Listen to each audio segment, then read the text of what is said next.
G'day, it's Joel Rasmussen for Southern Cross Combat, and ahead of his fight at Demolition 15, I'm talking to two-time Diellon Lihari. Dylan, first off, thank you for the time. Thank you for having me here at Absolute MMA.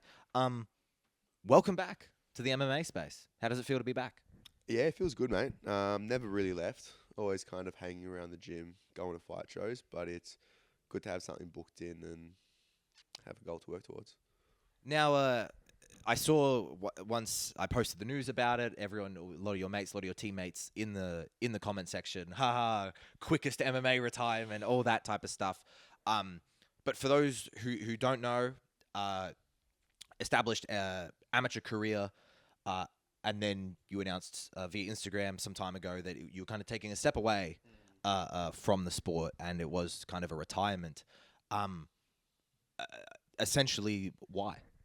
I was taking a leaf out of the playbook of JJ Ambrose, who's known. Nah, I'm joking. JJ's retired a couple of times and come back, but I just I don't know. It wasn't like I was in a spot where I was hating the sport or anything. I just wanted to, at the time, probably just live a regular life a bit more.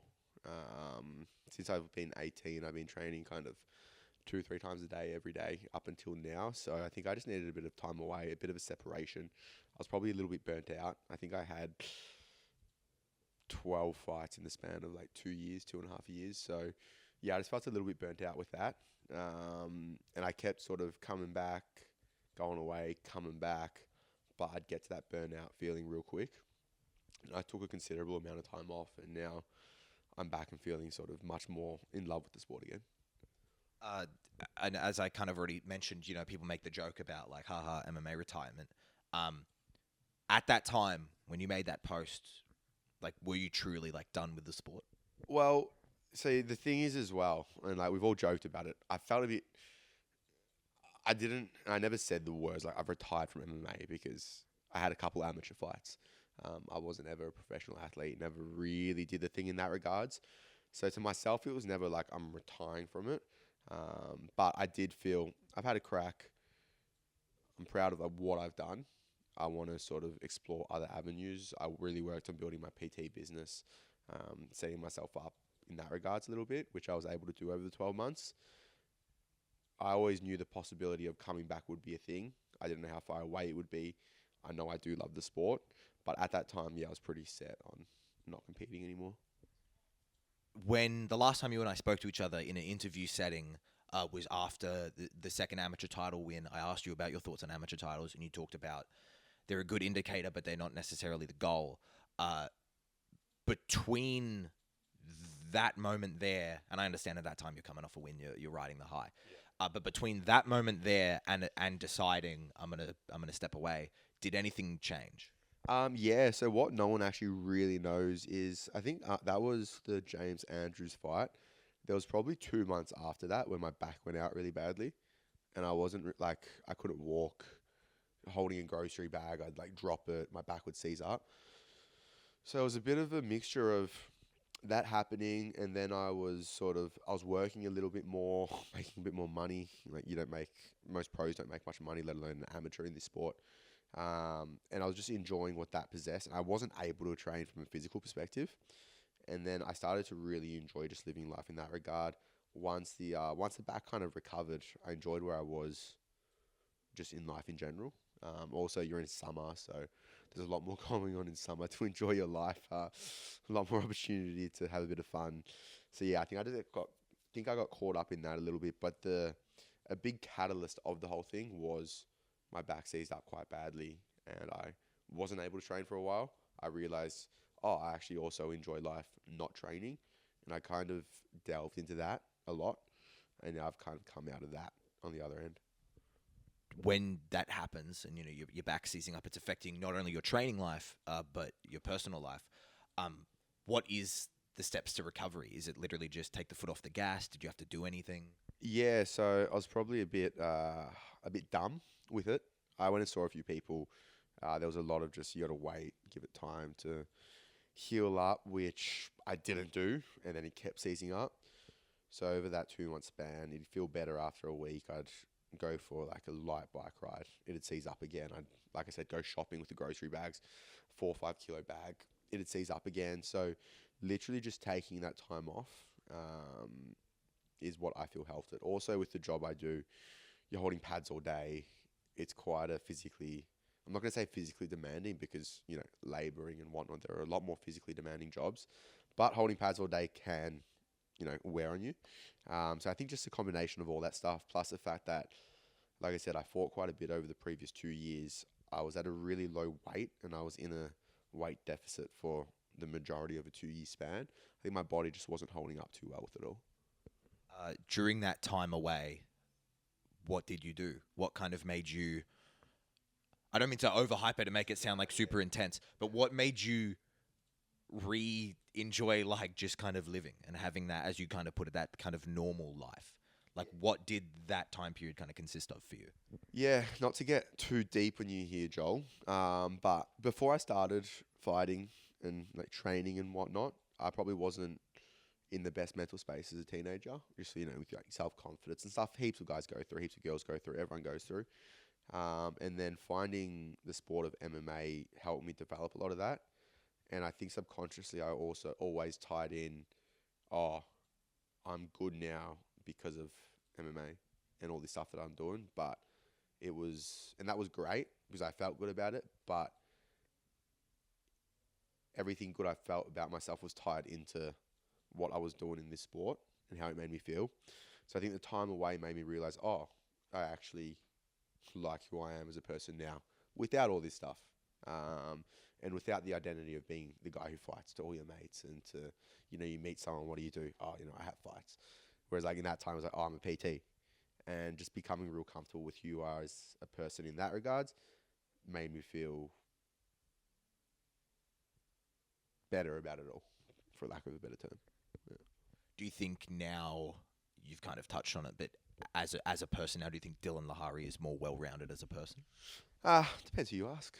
Nah, I think I am. I think I am. I think I'm a lot more content with my positives, with my negatives, with my strengths, with my weaknesses. Everyone has strengths and weaknesses. I'm just not trying to change the stuff that I can never change, if that makes sense. Yeah. You talked about being kind of at that weight deficit for 2 years because you're fighting so often and you have to stay near fight weight. Now that you are coming back, was there any discussions about maybe I don't fight at welterweight? Nah, not really. Even though I was in a weight deficit, like, not to go into too much on what I'm weighing and what I walk around at, but like welterweight was always a good cut for me. Middleweight would have been way too big. Lightweight would have been way too small. So I think welterweight has always been perfect and still is perfect. With the time off and I think being in a surplus, just lifting a bit more weights, I do feel a lot stronger coming back, but the weight hasn't changed too much. I'm walking around kind of same numbers.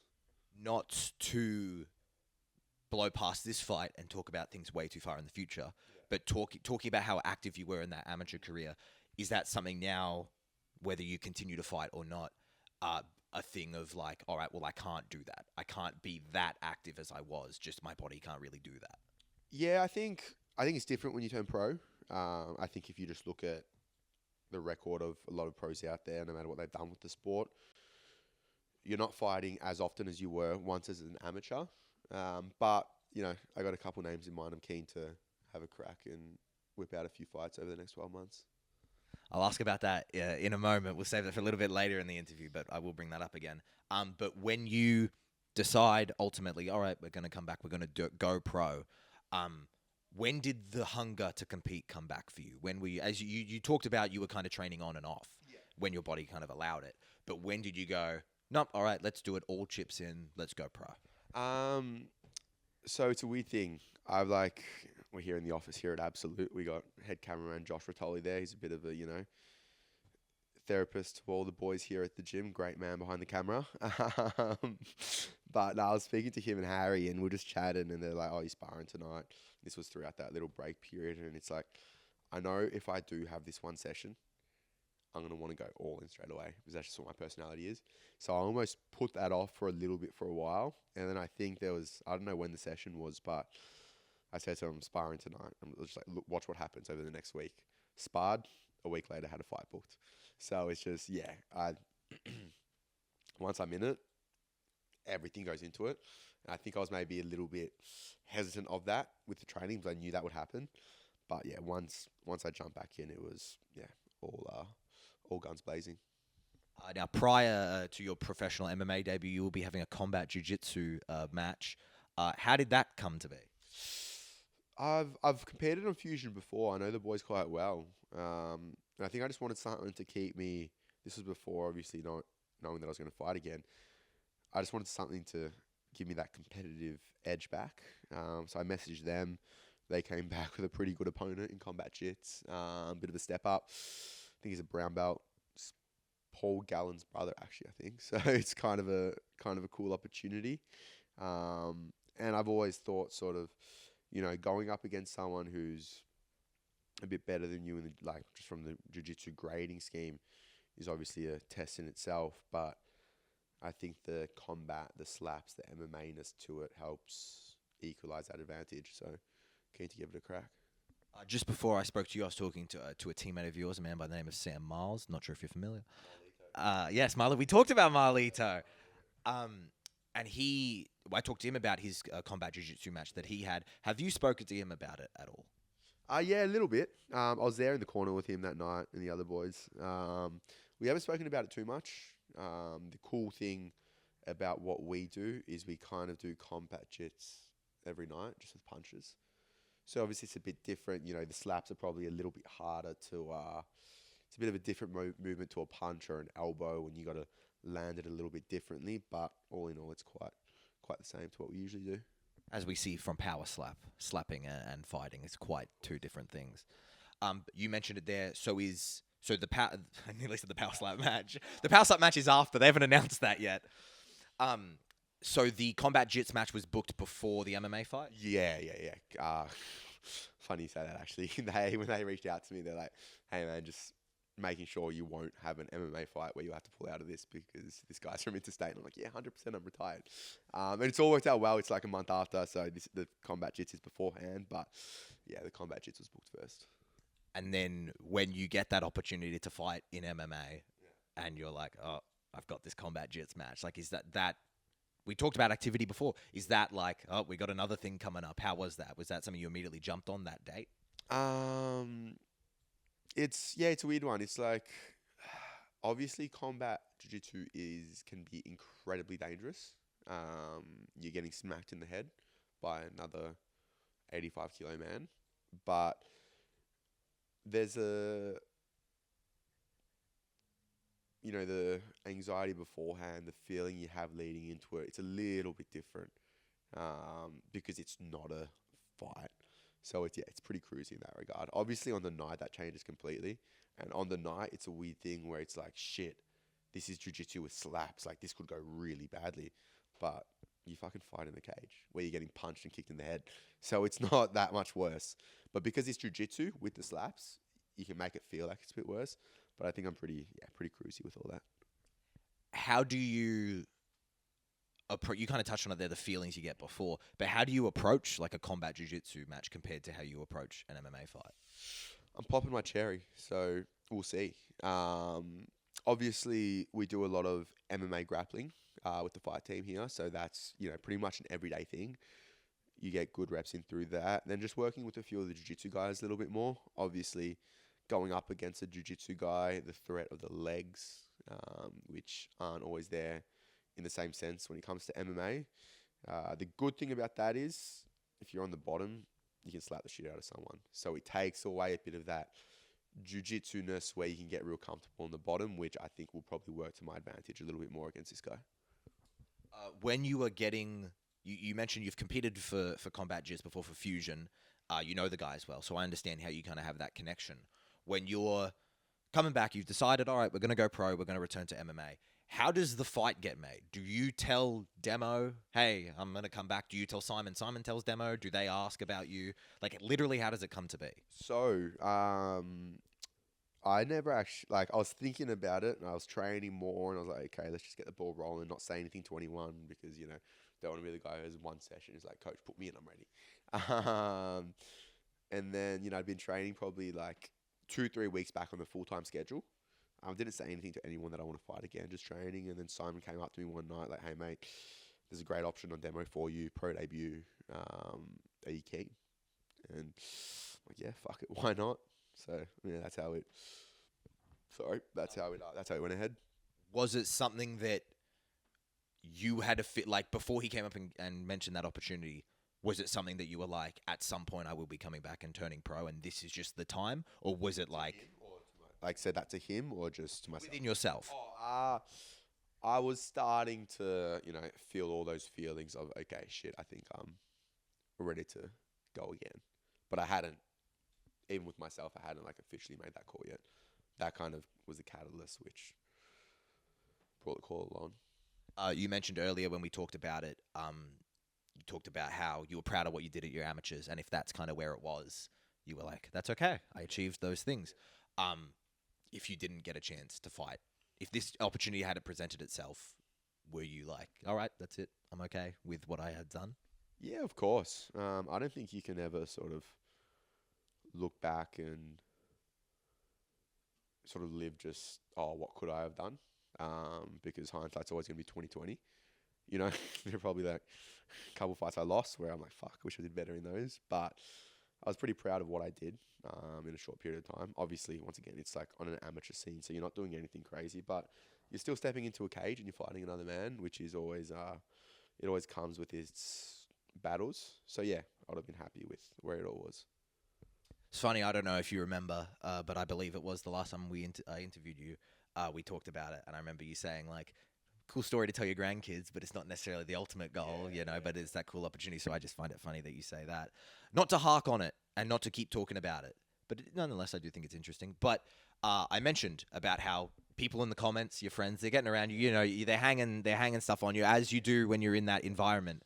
But how do you feel about that? Like, honestly, how is it when people are like, oh, we're coming back out of retirement, are you? Are you like, yep? Or are you like, well, I did actually need some time away?